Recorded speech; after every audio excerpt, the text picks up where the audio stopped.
નમસ્કાર વિદ્યાર્થી મિત્રો, આપણે દોલનો અને તરંગો આ બંને ચેપ્ટરો કમ્પ્લીટ કર્યા. એના પર આધારિત થોડા પ્રેક્ટિસ માટેના દાખલાઓ જોઈ લઈએ.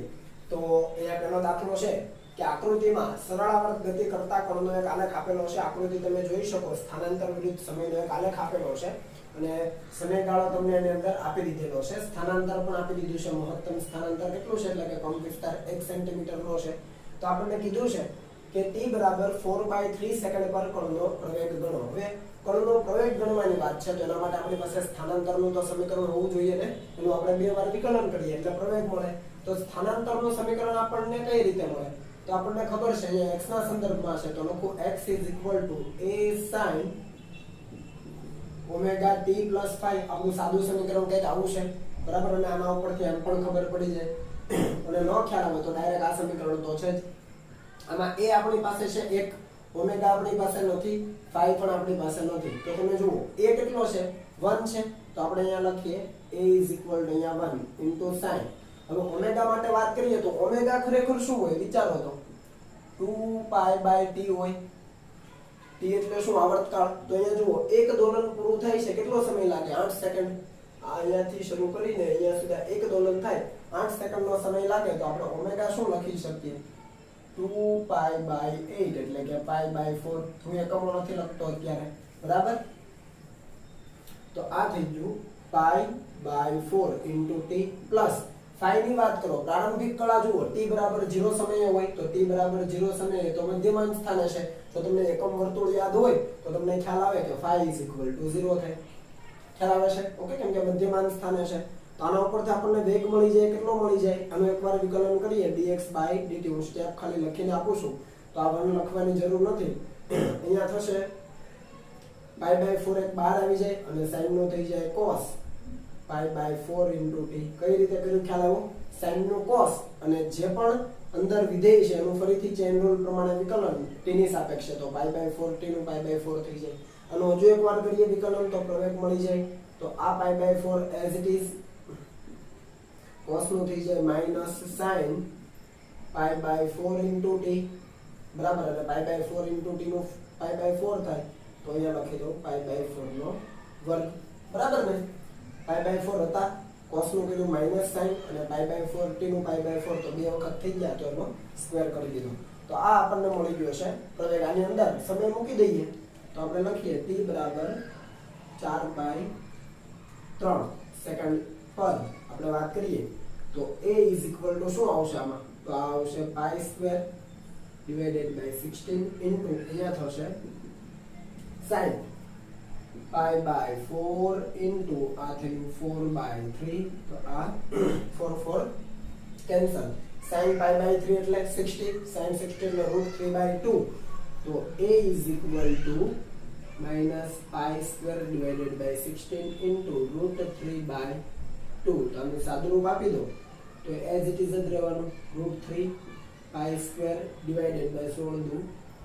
અને આ સેન્ટીમીટરમાં હતું તો આ મળશે સેન્ટીમીટર પ્રતિ સેકન્ડ સ્ક્વેર. ખ્યાલ આવે ને? સાદું જે સમીકરણ છે સ્થાનાંતરનું એને આપણે પહેલા કમ્પ્લીટ કર્યું, બે વાર વિકલન કર્યું અને જે સમય આપ્યો છે મૂકી દીધો, અંદર આપણો જવાબ આવી ગયો. ઓકે, ચાલો ત્યાર પછીનો દાખલો જુઓ. આકૃતિમાં તમને અહીંયા બે દ્રઢ આધારો આપ્યા છે, એની સાથે k બળ અચળાંક વાળી સ્પ્રિંગો જોડેલી છે, બરાબર. અને એ સ્પ્રિંગના બંનેના જે ખુલ્લા છેડા છે ત્યાં એક સળિયો જોડેલો છે જેનું દળ છે કેપિટલ M અને લંબાઈ છે કેપિટલ L. મેં આખી રકમ લખેલી નથી. ઓકે, અને આ સળિયાને O બિંદુ પાસેથી જડિત કર્યો. જડિત કર્યો મીન્સ કે મધ્ય બિંદુને અનુલક્ષીને દોલનો કરી શકે. એ રીતે તમને કીધું છે કે આકૃતિમાં દર્શાવેલ સળિયો દોલનો કરવા માટે મુક્ત છે અને સળિયાને મધ્ય બિંદુ પાસે જડિત કર્યો છે, એટલે કે O બિંદુ પાસે. ઓકે, જો આ સળિયાને θ જેટલા સૂક્ષ્મ ખૂણે કોઈ એક દિશામાં સ્થાનાંતરિત કરીને છોડી દેવામાં આવે તો દોલનોની આવૃત્તિ એટલે કે f ગણવાની વાત છે. તો હવે કોઈ એક દિશામાં આપણે સ્થાનાંતર આપીએ, ધારો કે આ સળિયાને કંઈક આ રીતે સ્થાનાંતર આપ્યું, બરાબર. જોજો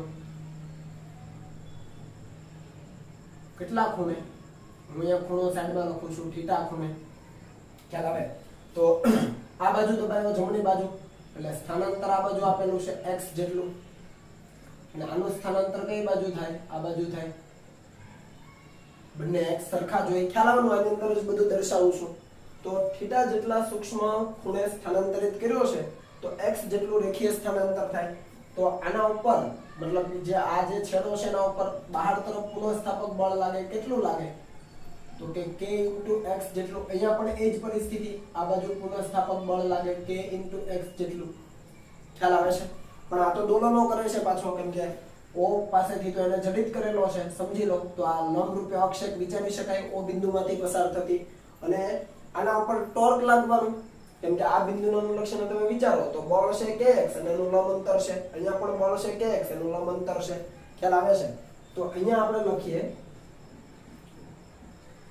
સળિયા પર કેવું ટોર્ક હોય પુનઃસ્થાપક ટોર્ક હોય કેમ પુનઃસ્થાપક કારણ કે સળિયાને પોતાના મૂળ સ્થાને અને મૂળ પોઝિશનમાં પાછો લઈ જવા પ્રયત્ન કરે તો સળિયા પર પુનઃસ્થાપક ટોર્ક એ ટોર્કનું સૂત્ર શું ટોર્કનું સાદું સૂત્ર તો આપણને ખબર છે ટોર્ક = I આલ્ફા પણ આપણને ખબર છે કે બળ અને બળની કાર્યરેખાનો સંદર્ભ બિંદુથી લંબ અંતરનો ગુણાકાર તો બરાબર જોજો અહીંયા બળ કેટલું તો કે kx જેટલું અને એનું લંબ અંતર કેટલું તો કે આખા સળિયાની લંબાઈ l છે તો લંબ અંતર થાય l/2 ખ્યાલ આવે છે તો અહીંયા હું લખું છું કે x બળ અને અહીંયા એ બળની કાર્યરેખાનું લંબ અંતર પણ એવા બે બળ છે અને બંને એક જ દિશામાં ટોર્ક આપે છે જુઓ આ બળ આને અનુલક્ષીને ક્યાં ઘુમાવવા પ્રયત્ન કરે સમઘડી આ બળ આ સળિયાને ક્યાં ઘુમાવવા પ્રયત્ન કરે સમઘડી જોઈ લો O બિંદુનું અનુલક્ષીને વિચારો આનું ટોર્ક સમઘડી ઓને અનુલક્ષીને આનો વિચારો એ પણ સમઘડી તો બંને એક જ દિશામાં છે કેન્સલ નથી થવાના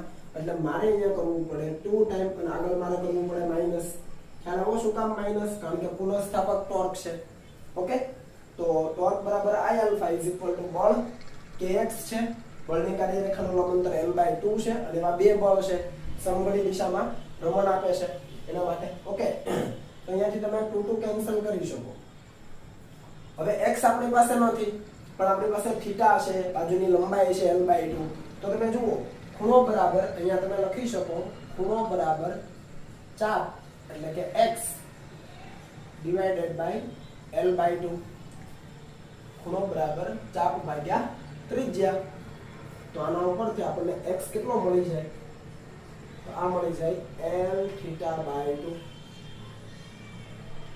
ખ્યાલ આવે તો x ની કિંમત અહીંયા મૂકી શકાય તો I આલ્ફા = અહીંયા x ની કિંમત મૂકી દઈએ તો આ k as it is l θ/2 as it is into l as it is okay આનું સાદુરૂપ આપી દઈએ તો આ થઈ જવાનું જો અહીંયા માઈનસ આવશે અને θ આપણને દેખાય છે આપણને ખબર છે કે જે શરત હતી એ આવી રીતે હતી -ω² θ યાદ આવે છે કઈ SHM ની શરત કેમ કે આ સરળ આવર્ત ગતિ જ કરવાનો છે બરાબર તો અહીંયા માઈનસ છે તો માઈનસ as it is આ k l² / 2 θ તમે જોઈ શકો આ ફોર્મેટ અને આ ફોર્મેટ સરખા જેવું છે ખાલી I ની કિંમત છેદમાં જવા દેવાની છે તો છેદમાં જવા દઈએ આપણે I ની કિંમત તો આલ્ફા = -k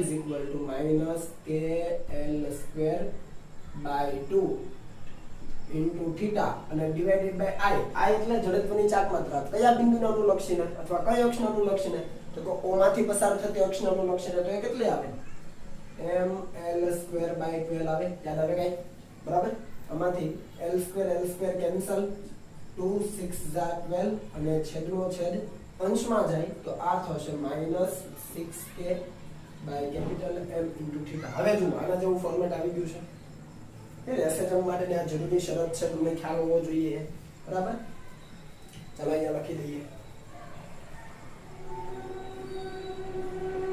આ બધી ફૂટનોટ હે ને આ તમને ખ્યાલ હોવો જોઈએ એટલે સાઈડમાં લખી દીધું છે આના ઉપરથી આપણને ખબર પડી જાય કે ω² = 6k / M એના ઉપરથી સીધું લખી દઈએ 2πf = √6k / M કારણ કે આનો તમે સ્ક્વેર રૂટ લેશો તો અહીંયાથી સ્ક્વેર રૂટ જતા રહે અહીંયા સ્ક્વેર રૂટ લાગશે આના ઉપરથી f આપણને કેટલો મળી જાય 1/2π √6k / M ખ્યાલ આવે છે એટલે પુનઃસ્થાપક ટોર્ક માત્ર ગણવાનું છે પણ બરાબર જોજો કે બે બળ છે તો ભૂલાઈ ન જાય બંનેનો ટોર્ક સમઘડી દિશામાં છે એટલે અહીંયા ફેક્ટર 2 ગુણ્યાનો છે વ્યવસ્થિત રીતે જોઈ લેજો ઈઝી છે દાખલો બરાબર એના પરથી તમને આવર્તકાળ પણ પૂછી શકાય તો આનું વ્યસ્ત જ કરવાનું છે. રેડી? ચાલો આનો સ્ક્રીનશોટ લઈ લો.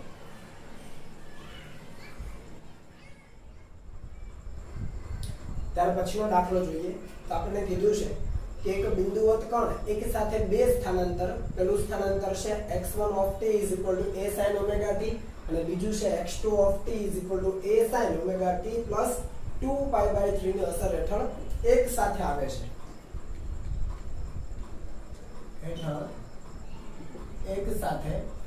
તો તમે સમજી શકો કે આપણ SHM નું ઇક્વેશન છે, તો જે પરિણામી ગતિ થવાની એ કણની એ પણ કેવી હશે? સરળ આવર્ત ગતિ હશે. બરાબર? હવે ત્રીજા સ્થાનાંતર એટલે કે x3 of t b sin omega t plus phi ને ઉમેરતા, એટલે આ બંનેની અંદર આ ત્રીજું સમીકરણ ઉમેરતા કણ હવે સ્થિર બને છે. આ બંનેની અસર હેઠળ SHM કરતો હતો, પણ જ્યારે આ સ્થાનાંતર લાગુ પાડવામાં આવે છે, આ સમીકરણ મુજબનું સ્થાનાંતર લાગુ પાડવામાં આવે ત્યારે કણ કેવો બને છે? સ્થિર બને છે. તો આ b અને આ phi કેટલા હશે આપણે શોધવાના છે. તમે એક નજર કરો તો અહીંયા sin વિધેય, અહીંયા sin વિધેય, અહીંયા sin વિધેય, તો આપણા માટે કામ ઈઝી છે. બધા એક જ વિધેયને ફોલો કરે છે, sin વિધેયને. બરાબર? અને જ્યારે તમને બે અથવા બે કરતા વધારે સ્થાનાંતર આપેલા હોય ત્યારે આપણે ફેઝર ડાયાગ્રામનો ઉપયોગ કરી શકીએ. યાદ આવે છે કઈ સદિશની રીત આપણે લીધેલી? તો પહેલા આ બંને માટે વિચારીએ. તો બરાબર જોજો ફેઝર ડાયાગ્રામ કઈ રીતે હું બનાવું છું. અહીંયા થોડો આપણે મોટો દર્શાવીશું. બરાબર? તો પહેલાને હું સદિશ તરીકે દર્શાવું તો જો અહીંયા તો પ્રારંભિક કળા કઈ છે જ નહીં. તો બધાને એક સરખા વિધેય ઓલરેડી આપેલા છે એટલે કન્વર્ટ કરવાની જરૂર નથી. નહીતર આપણે જો અહીંયા કંઈક cos આપ્યું હોત તો એને આપણે sin માં ફેરવેત. બરાબર? એ રીતે કંઈક કરવું પડે. તો અહીંયા તો પ્રારંભિક કળા શૂન્ય છે, તો આ પહેલાને હું સદિશ સ્વરૂપમાં દર્શાવું તો આ દિશામાં આવે, એનું મૂલ્ય a આવે. ક્લિયર? બીજા માટે વાત કરું, બીજી જે સરળ આવર્ત ગતિ છે એને દર્શાવું તો આ મારો સંદર્ભ રેખા છે. સંદર્ભ રેખાથી કેટલું જવાનું? તો કે 2π/3 પ્લસ છે એટલા માટે 2π/3 વિષમ ઘડી જવાનું. 2π/3 એટલે હકીકતમાં કેટલા થાય? તો કે π/3 એટલે 60 અને * 2 120 થાય. તો 120 એટલે 90 પ્લસ 30 એટલે કે અહીંયા કંઈક આવશે. ખ્યાલ આવે છે? જેટલું આનું મૂલ્ય છે એટલું જ આનું મૂલ્ય લેવાનું થાય. તો આ બીજો સરળ આવર્ત ગતિને દર્શાવતો સદિશ થઈ ગયો. પહેલી સરળ આવર્ત ગતિ માટે અહીંયા, બીજી સરળ આવર્ત ગતિ માટે અહીંયા. અને આ બંને વચ્ચેનો આ જે ખૂણો છે એ કેટલો? 2π/3. ક્લિયર છે? તો સૌથી પહેલા કરવું શું પડશે? તો કે આ બંનેનું પરિણામી મેળવીએ. કેમ? કારણ કે ત્રીજું સ્થાનાંતર ઉમેરીએ છીએ તો કણ સ્થિર થઈ જાય છે. મીન્સ કે આ બંનેનો જે પરિણામી કંપ વિસ્તાર હશે, બરાબર સમજો, આ બંનેનો જે પરિણામી કંપ વિસ્તાર હશે એટલો જ કંપ વિસ્તાર ત્રીજાનો હોવો જોઈએ, પણ વિરુદ્ધ દિશામાં. સમજ પડી? આ બંને સરળ આવર્ત ગતિનો જે પરિણામી કંપ વિસ્તાર છે એટલો જ કંપ વિસ્તાર ત્રીજી જે સરળ આવર્ત ગતિ છે એનો હોવો જોઈએ, પણ વિરુદ્ધ દિશામાં. તો b નું મૂલ્ય ઈઝીલી મળી જાય. આ વસ્તુ ક્લિયર?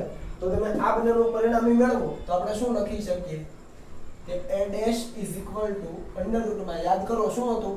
પહેલાનો સ્ક્વેર વત્તા બીજાનો સ્ક્વેર એટલે કે a² વત્તા a² વત્તા 2a1 a2 cos phi. phi એટલે બંને વચ્ચેની કળાનો તફાવત. આ બંને વચ્ચે કળાનો તફાવત કેટલો છે? 2π/3. તો અહીંયા થશે 2a * a એટલે a² cos 2π/3. બરાબર? એ સૂત્રને યાદ કરજો. આપણે લીધેલું છે સરળ આવર્ત ગતિનું સંપાતીકરણ. બરાબર? એની અંદર જરા જોજો a1² + a2² + 2a1 a2 cos phi. જ્યાં phi છે બંને વચ્ચેનો કળાનો તફાવત. આ બંને વચ્ચે 2π/3 છે. હવે 2π/3 એટલે 120. cos 120 એટલે શું લખાય? મેથ્સ વાળાને આવડે, પણ જે બાયોલોજી વાળા છે શું લખાય? તો cos 120 ને લખાય cos 90 + 30. ઓકે? બીજું ચરણ આવી ગયું. બીજા ચરણમાં cos પોતે નેગેટિવ એટલે માઈનસ cos નું થઈ જાય sin, તો -sin 30 જવાબ આવશે. આ તમે કરશો ને તો -sin 30 એટલે -sin 30 એટલે -1/2. તો એ કિંમત અહીંયા મૂકીએ તો a' = આ થશે a² + a² + 2a² અને આ થશે -1/2. આ 2 કેન્સલ, a² પેકેટ ઉડી જાય તો પરિણામી કેટલો બચે? પરિણામી કંપ વિસ્તાર મળ્યો a. અને કઈ દિશામાં હોય? તો આપણને ખબર છે કે સબાચો પૂરો કરવો પડે. તો અહીંયાથી સબાચો પૂરો કરીએ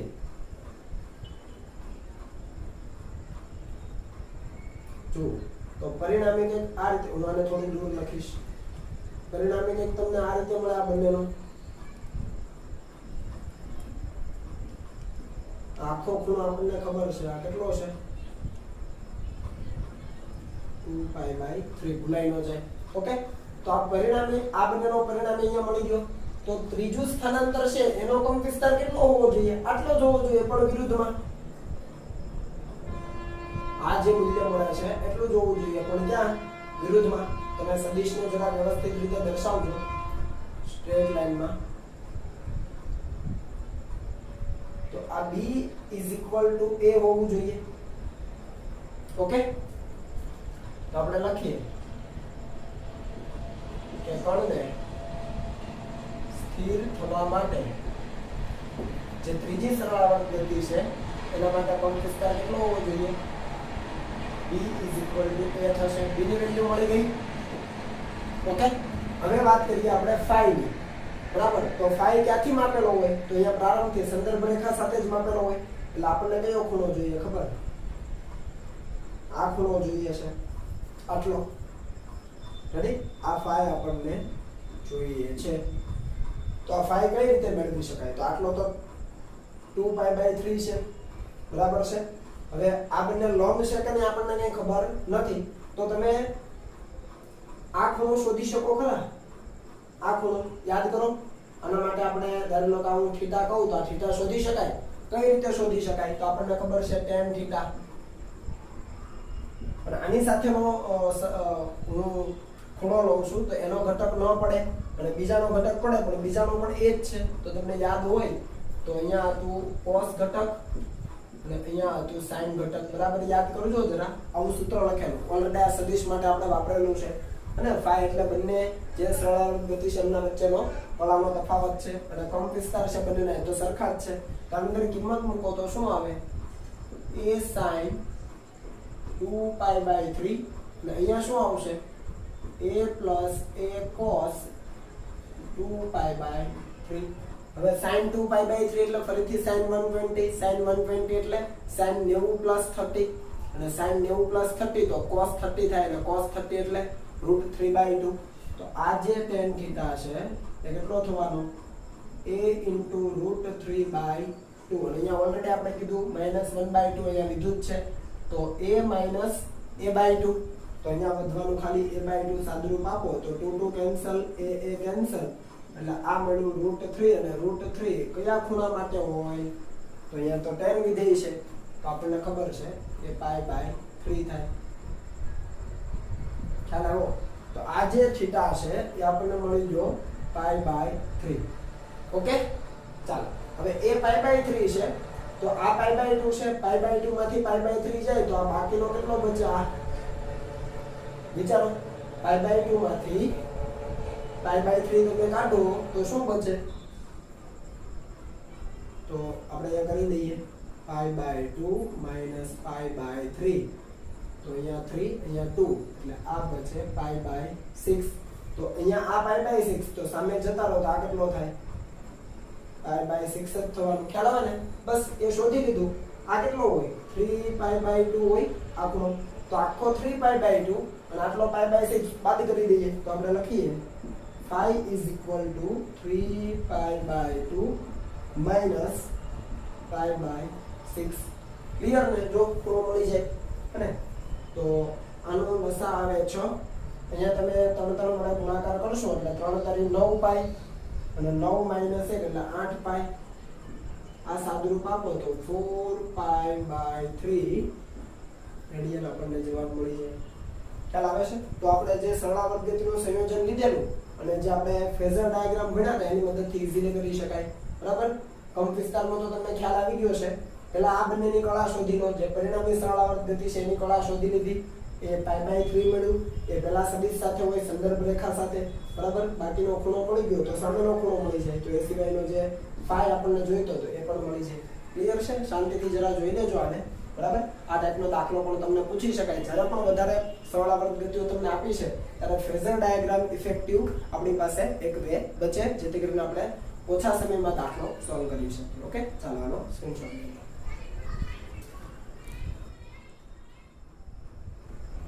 ચાલો ત્યાર પછીનો દાખલો જોઈએ. તો આકૃતિ આપણને એક આપી છે અને કીધું છે કે આકૃતિ મુજબ એક બ્લોક, અહીંયા બ્લોક આપેલો છે 4.9 મીટર લંબાઈની સામાન્ય અવસ્થામાં રહેલી સ્પ્રિંગ સાથે બાંધેલો છે. એટલે આ જે સ્પ્રિંગની લંબાઈ છે તે આપણે કહી શકીએ કેટલી છે? 4.9 મીટર છે.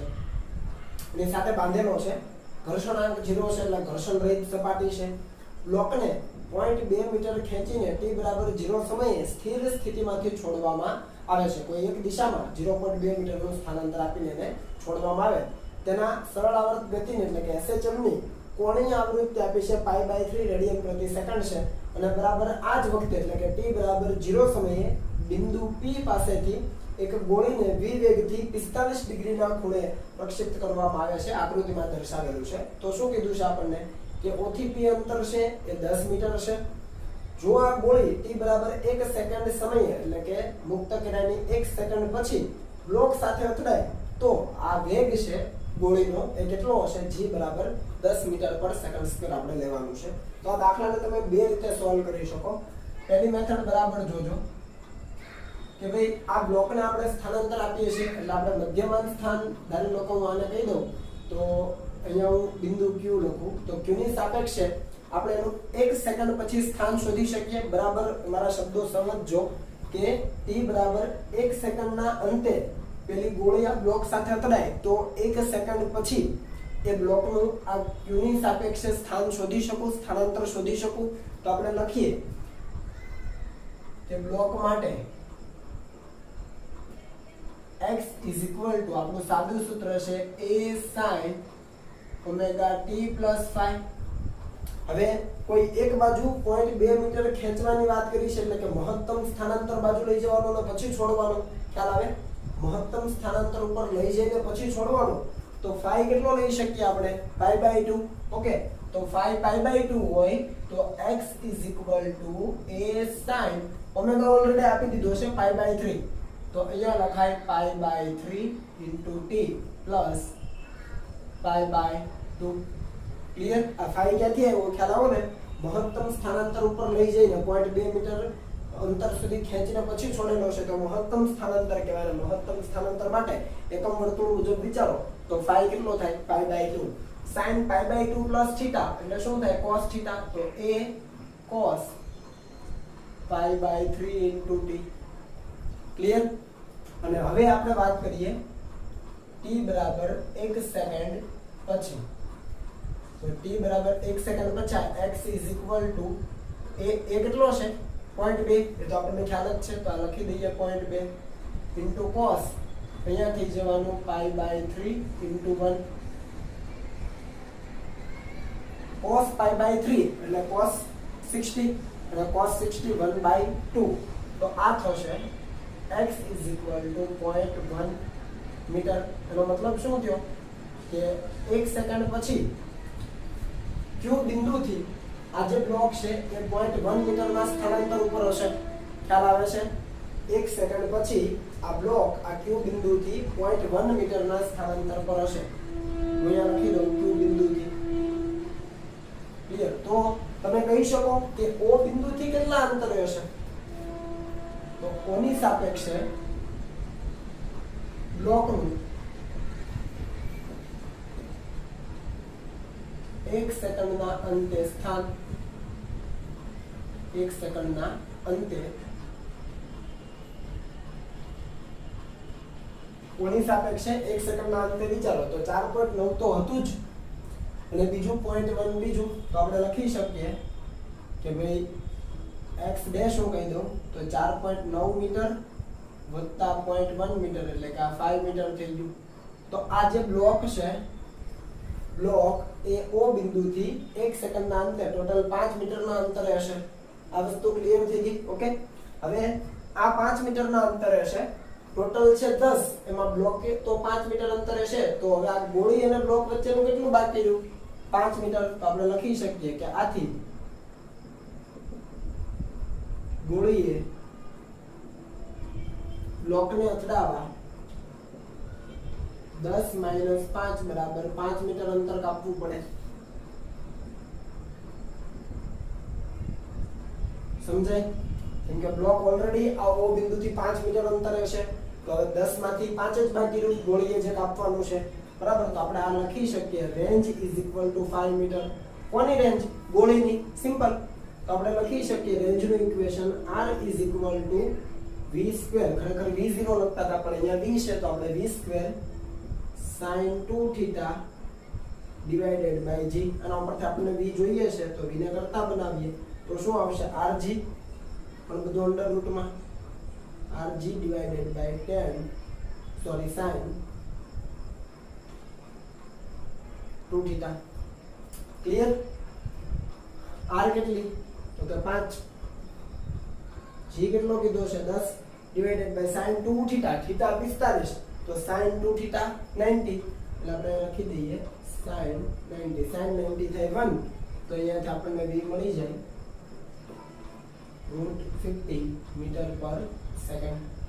ખ્યાલ આવો ને શું કર્યું? જો થોડી લેન્ધી પ્રોસેસ છે પણ તમને ખ્યાલ આવવો જોઈએ કે સ્થાનાંતરનું સમીકરણ આપણે લખ્યું એમાં t બરાબર 1 સેકન્ડ પછી એ કેટલા સ્થાનાંતરે હશે q બિંદુથી, એ આપણે ગણી લીધું, બરાબર છે. જો એ માઈનસ આવ્યું હોત તો આ બાજુ આપણે કહેત, બરાબર, પણ પ્લસ આવ્યું એટલે આ બાજુ જતું હશે, તો ઓની સાપેક્ષે બ્લોકનું 1 સેકન્ડના અંતે સ્થાન 5 મીટર થઈ ગયું, તો ગોળીએ બાકીનું 5 કાપવું પડે, એ ગોળી માટે રેન્જ બને, અને રેન્જનું ઇક્વેશન લખી દો કેમ કે ગોળી પ્રક્ષિપ્ત ગતિ કરવાની. ઓકે, તો આ રીતે જઈ શકો. અથવા બીજી રીતે વિચારીએ તો અહીંયા આપણને કીધું છે કે આ જે ગોળી છે એ 1 સેકન્ડના સમયે બ્લોક સાથે અથડાય. જુઓ, t બરાબર 0 સમયે ગોળીને પ્રક્ષિપ્ત કરેલી છે અને t બરાબર 0 સમયે બ્લોકને છોડેલો છે 0.2 મીટરનું સ્થાનાંતર આપ્યા પછી. ખ્યાલ આવે છે? તો 1 સેકન્ડના અંતે એ બંને અથડાય છે, તો એનો મતલબ કે જે ફ્લાઇટ ટાઈમ છે આનો અહીંયાથી અહીંયા સુધીનો આવવાનો જે ઉડ્ડયન સમય હોય એ 1 સેકન્ડનો છે ગોળી માટે. તો હું અહીંયા લખી શકું કે ગોળી માટે ઉડ્ડયન સમય, હવે ગોળી માટે ઉડ્ડયન સમય એટલે time of flight is equal two, એનું સૂત્ર જો તમને યાદ હોય તો તમે લખેલું છે 2v sin theta by g. પ્રક્ષિપ્ત ગતિ યાદ કરો, બરાબર છે. અને આ ઉડ્ડયન સમય કેટલો? 1 સેકન્ડનો. રકમ પરથી ખ્યાલ આવે કેમ કે જ્યાંથી પ્રક્ષિપ્ત કર્યો છે ત્યારથી માંડીને એ અથડાય, અહીંયા આવીને આ રીતે આમ અથડાય આની ઉપર, બરાબર, ત્યાં સુધીનો સમય છે 1 સેકન્ડનો છે. તો ઉડ્ડયન સમય 1 સેકન્ડ છે, તો આના ઉપરથી તમને v કેટલો મળી જાય? તો જુઓ તો v ઇઝ ઇક્વલ ટુ, અહીંયા sin 45 મૂકી દો, પહેલા અહીંયા આપણે સાદુરૂપ આપી દઈએ તો આ થશે g બાય 2 અને sin 45, બરાબર. વિને કરતા બનાવો તો g બાય 2. ઓકે, હવે અહીંયા સાદુરૂપ આપી દો તો sin 45 એટલે 1/√2, 2/√2 એટલે √2, એટલે આ થશે 10/√2. √2 વડે ગુણાકાર ભાગાકાર કરો તો નીચે 2 થઈ જાય. √2 વડે ગુણાકાર ભાગાકાર કરો તો નીચે 2 અને ઉપર 10√2. તો આ તમે જવાબ જ્યારે મેળવશો ત્યારે ફરીથી આ જ આવશે. જોઈ લો શું આવશે તો કે 10 નીચે 2 એટલે 5√2 જવાબ આવશે. અને 5 ને અંદર જવા દો તો 25 થઈ જાય. 25 ગુણ્યા 2 વર્ગમૂળમાં 50 જ આવવાનો. ખ્યાલ આવ્યો? ઓકે, ચાલો આનો સ્ક્રીનશોટ લઈ લો.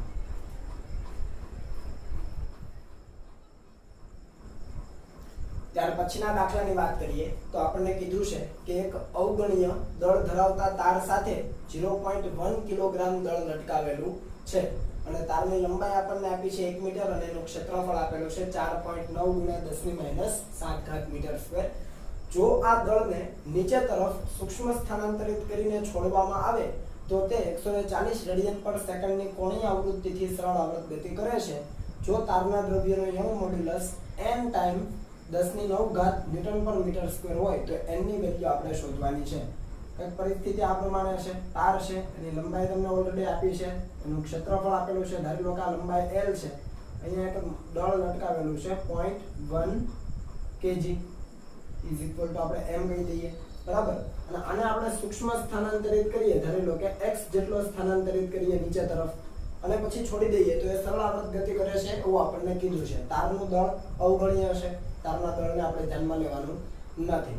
તો આપણને તારના દ્રવ્યનો યંગ મોડ્યુલસ આપેલો છે, એમાં n ની વેલ્યુ આપણે ફાઇન્ડ આઉટ કરવાની છે. તો અત્યારે આપણે આવર્તકાળનું સૂત્ર લખી શકીએ. તો આપણે લખી શકીએ કે આવર્તકાળ, કેમ કે સરળ આવર્ત ગતિ કરે છે તો આવર્તકાળનું સૂત્ર શું થાય? અથવા આવર્તકાળનું ન લખીએ અને કોણીય આવૃત્તિ આપી છે તો કોણીય આવૃત્તિનું સૂત્ર લખી શકાય, બરાબર? તો કોણીય આવૃત્તિ શું થાય વિચારો તો. કોણીય આવૃત્તિ omega is equal to √k by m. યાદ આવે કઈ આવું? જ્યાં m છે ત્યાં દળ છે અને k એટલે આ જે તાર છે એના માટે બળ અચળાંક. જુઓ અહીંયા સ્પ્રિંગ અચળાંક નથી, આ બળ અચળાંક છે, બરાબર છે? તારના દ્રવ્યનો બળ અચળાંક. ધારી લો કે k છે પણ આપણને k ખબર નથી, પણ તમને ઘન પદાર્થોના યાંત્રિક ગુણધર્મો યાદ હશે. એમાં તમે યંગ મોડ્યુલસની આવી એક વ્યાખ્યા લખેલી, પ્રતિબળ છેદમાં વિકૃતિ. ધારી લો કે મૂળ લંબાઈ l છે અને લંબાઈનો વધારો x છે, તો આના ઉપરથી આપણે f ને કરતા બનાવીએ તો f કંઈક આ રીતે આવે, આ a છેદમાં જાય અને અહીંયા આવી જાય તો y a by l into x કંઈક આ રીતે આવે. જરા ચેક કરો તો યંગ મોડ્યુલસની વ્યાખ્યા છે, આ લંબાઈમાં થતો વધારો, આ મૂળ લંબાઈ, એના ઉપરથી f ને કરતા બનાવો. f proportional to x આવી ગયું, માઈનસ થોડી વાર આવડો, અથવા તમારે જો ગણવું હોય તો સ્થાનાંતર નીચે આપો તો પૂર્ણ સ્થાપક બળ ઉપર હોય એટલે માઈનસ તો લખવું જ પડે. તો f બરાબર kx જેવું સૂત્ર, તો આ k બની ગયું. ખ્યાલ આવે? અને કોની સાથે સરખાવો? f બરાબર k ઇન્ટુ x સાથે સરખાવો તો k ની વેલ્યુ મળી ગઈ. જુઓ બળ અચળાંક કેટલો? y a by l. અહીંયા મૂકી શકાય omega is equal to √y a by l into m. બધી જ વેલ્યુ આવી ગઈ, જોઈ લો. ખ્યાલ આવો ના ક્યાંથી આવ્યું છે? ઓકે, હવે બધી વસ્તુ ઈઝી છે કે આપણને ડાયરેક્ટ મળી ગયો. તો અહીંયાથી આપણે ઓમેગાની કિંમત મૂકીએ અને સાથે સ્ક્વેર કરી દઈએ તો ઓમેગાની વેલ્યુ કેટલી છે? તો કે આ છે 140, પણ એનો વર્ગ એટલે 2 વાર કરવું પડે. Is equal to y. y એટલે આપણને આપેલો છે n ગુણ્યા 10⁹ ઇન્ટુ a. a આપ્યો છે 4.9 ગુણ્યા 10⁻⁷. આ બધું એક્સ્ટ્રામાં છે આ સાઈડ, બરાબર? છેદમાં લંબાઈ તો 1 મીટર જ આપી છે અને દળ કેટલું છે? 0.1 કિલોગ્રામ છે. આના પરથી આપણે n ને કરતા બનાવીએ તો શું આવે? બરાબર જોઈ લેજો. અહીંયા આ પોઈન્ટ ને આ પોઈન્ટ કપાય એટલે 49 થઈ જાય. પહેલા તો આપણે n ને કરતા બનાવીએ એટલે 140 ગુણ્યા 140 છેદમાં અહીંયા આ બંને પોઈન્ટ કપાય એટલે 49 થઈ જાય, એ અહીંયા છેદમાં આવી જાય ઇન્ટુ આ થઈ જાય 10⁻². તમે જુઓ આ 0 અને 10⁻² કેન્સલ થાય. 14 ગુણ્યા 14 છેદમાં 49. આને આપણે 7 વડે ભાગ ચલાવીએ 2 અને 7 વડે ચલાવીએ 7. આ 7 દુ 14, 2 2 4 એટલે આપણને n ની વેલ્યુ કેટલી મળી ગઈ? 4 મળી ગઈ, જે આપણને જોઈતી હતી. ખ્યાલ આવી ગયો? તો તમારે કોણીય આવૃત્તિનું સૂત્ર છે, એમાં ખાલી બળ અચળાંક જ યાદ રાખવાનો છે, કઈ રીતે મેળવવાનો, બાકી તો ઈઝી છે. ઓકે, ત્યાર પછીનો દાખલો જુઓ, એડવાન્સમાં પૂછાઈ ગયેલો છે. તમને એક આકૃતિ આપેલી છે, પરિસ્થિતિ કીધી છે. અહીંયા એક 2 કિલોગ્રામ દળનો બ્લોક છે જે સ્થિર અવસ્થામાં છે અને એ 2 મીટર બળ અચળાંક ધરાવતી એક સ્પ્રિંગ સાથે બાંધેલો છે અને તંત્ર એ ઘર્ષણ રહિત સપાટી ઉપર મૂકેલું છે. અને અહીંયાથી બીજો એક 1 કિલોગ્રામ દળનો એક બ્લોક છે 2 મીટર પર સેકન્ડની ઝડપથી એની સાથે અથડાય છે. પરિસ્થિતિ હવે શું આપી છે? જુઓ કે સ્પ્રિંગ જે છે એનું દળ અવગણ્ય છે. સ્પ્રિંગ પોતાની સામાન્ય લંબાઈ ઉપર છે, ટૂંકમાં એમાં કોઈ સંકોચન કે ખેંચાણ બિલકુલ નથી. બ્લોકની જે અથડામણ થાય છે બંને બ્લોકની એ સંપૂર્ણપણે સ્થિતિસ્થાપક છે અને 2 કિલોગ્રામનો બ્લોક દિવાલ સાથે અથડાતો નથી, કારણ કે આ જ્યારે અથડાશે ત્યારે સ્પ્રિંગ દબાવવાની, પણ 2 કિલોગ્રામનો બ્લોક દિવાલ સાથે અથડાતો નથી. ટૂંકમાં એ સરળાવર્ત ગતિ વ્યવસ્થિત રીતે કરી શકે છે.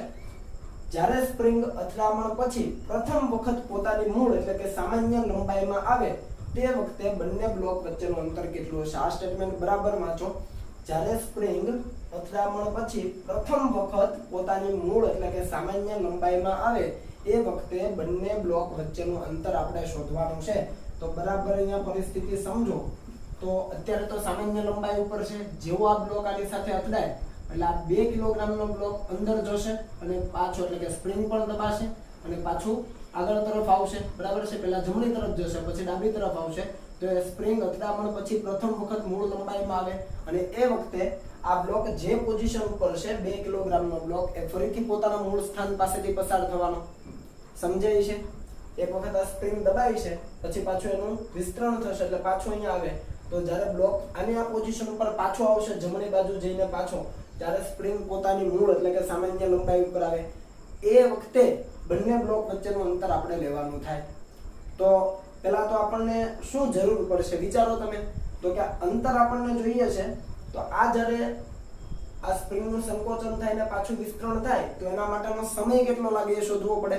કેમ કે અથડામણ પછી આ જે 1 કિલોગ્રામનો બ્લોક છે તો તરત રિટર્ન થઈ જશે. એ પરિસ્થિતિ જો આપણે આકૃતિમાં દર્શાવીએ તો કે આવું થશે.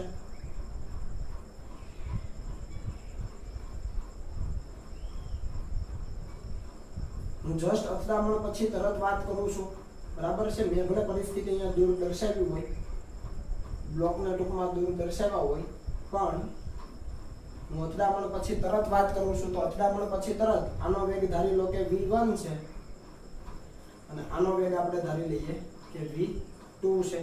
તો અથડામણ પછી જસ્ટ આ બાજુ આવવાનો, તો એ તો કન્ટિન્યુ ગતિ શરૂ રાખશે કારણ કે μ 0 છે. તો આપણે અહીંયા લખી દઈએ μ 0. તો હવે તમે જુઓ કે સ્પ્રિંગ પોતાની મૂળ લંબાઈમાં આવે એટલે બ્લોક આ જ્યાં જે પોઝિશન ઉપર હતો ત્યાં જ પાછો આવી જશે અંદર જઈને સંકોચન અનુભવીને, બરાબર છે. તો આ પાછો ત્યાં સુધી આવે ત્યાં સુધી સમય કેટલો લાગે એ સમય આપણને મળી જાય. અને આનો તો વેગ છે જ આપણી પાસે એટલે આપણે શોધી શકીએ ટૂંકમાં v2. તો વેગ ગુણ્યા સમય કરો તો અંતર મળી જાય. ગણવાની શરૂઆત કરીએ એટલે ખ્યાલ આવે. જુઓ 2 kg બ્લોકનો આવર્તકાળ કેટલો વિચારો તો, કારણ કે સ્પ્રિંગ સાથે અટેચ છે તો t = 2 પાઈ √m/k, બરાબર. અહીંયા 2 પાઈ m કેટલો તો કે 2 kg, k કેટલો તો કે 2 ન્યૂટન પર મીટર, એટલે આ અંડર રૂટમાં 2/2. તો આ t કેટલો મળી ગયો આપણને 2 પાઈ સેકન્ડ. આ આવર્તકાળ મળી ગયો. આવર્તકાળ એટલે શું તો કે બ્લોક અહીંયા છે ત્યાંથી જમણી બાજુ જાય પાછો અહીંયા મૂળ સ્થાને આવે, ડાબી બાજુ જાય પાછો મૂળ સ્થાને આવે, એના માટેનો સમય. પણ આપણને કુલ સમય જોઈતો જ નથી. આપણને કયો સમય જોઈએ છે એ પડેલો હતો સ્થિર, ત્યાંથી અંદર જાય અને પાછો મૂળ સ્થાને આવે તો કેટલો સમય થયો આવર્તકાળનો અડધો. તો આપણે લખીએ કે બ્લોક 2 kg નો બ્લોક 2 kg બ્લોક અથડામણ પછી પોતાના મૂળ સ્થાને p/2 = તેની કિંમત મૂકી દો એટલે કે પાઈ સેકન્ડના સમયે પાછો આવે. આ વસ્તુ ક્લિયર થઈ ગઈ તમને? જોઈ લો 2 kg નો બ્લોક છે અથડામણ પછી પોતાના મૂળ સ્થાને t/2 એટલે કે t ની કિંમત ત્યાં મૂકી દો તો પાઈ સેકન્ડના સમયે પાછો આવશે. ઓકે, અથવા પાઈ સેકન્ડ સમયના અંતે, પાઈ સેકન્ડ સમયના અંતે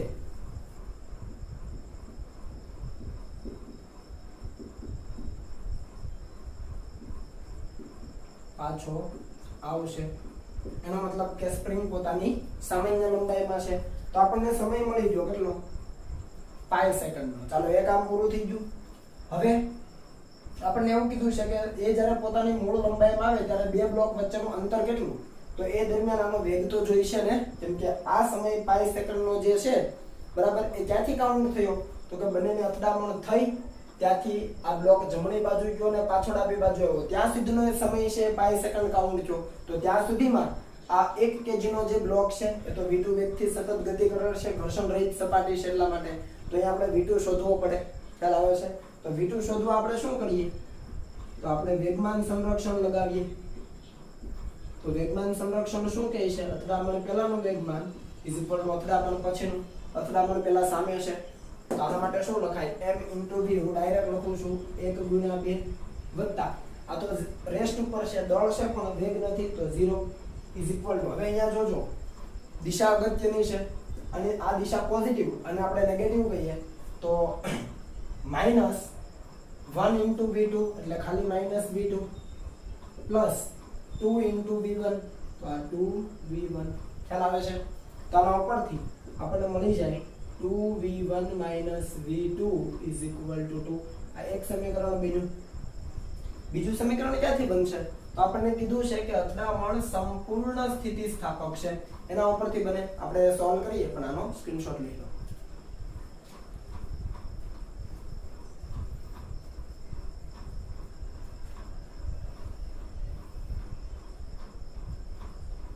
ઓકે, ચાલો અહીંયા ગણીએ.